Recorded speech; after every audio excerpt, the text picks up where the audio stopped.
I read some of this British Naval Intelligence guide to the Turanian race on my flight to Budapest. It was pretty interesting. The first thing that I noticed was that it considered Turanian synonymous with Ural-Altaic, and Ural-Altaic is a primary language family, which is now believed to be untrue. The book also frequently cited Armin Vambry, my favorite Hungarian triple agent spy who traveled across Central Asia in disguise. Contrasted the Turanians with the Aryans and the Semites on the basis of their language, physical type, original religion, and nomadism.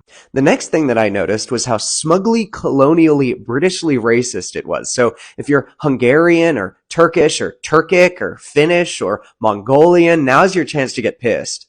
It said, with the exceptions of the Osmanli Turks and the Hungarians, the Turanians have nowhere developed sufficient political aptitude to establish independent states of any permanence, and even in the two exceptional cases of the Turkish Empire and the Kingdom of Hungary, comparative success has been due to so large an infusion of European blood that the physical characteristics of the Turanian race have almost entirely been obliterated.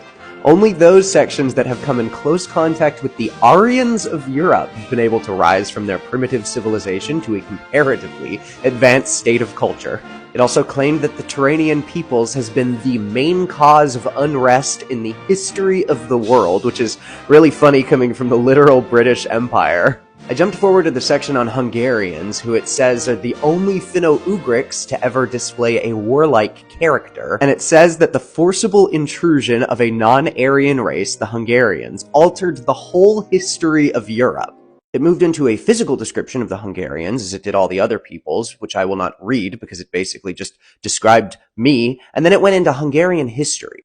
Here it gets randomly and maybe overly sympathetic, saying Hungarians were subjected to a cruel oppression as members of an inferior and guilty race, as well as it is probably no exaggeration to say that no nation has ever suffered more from the effects of foreign invasions combined with the misgovernment of its rulers than the Hungarians in the 16th century, which is, again, funny coming from the British Empire. It was published just before the end of World War I, and it does point out how interesting it is that Turanian peoples, the Turks and the Hungarians, were allies. And if you know how much territory Hungary lost after World War I and how much of a sting it leaves today, this is interesting.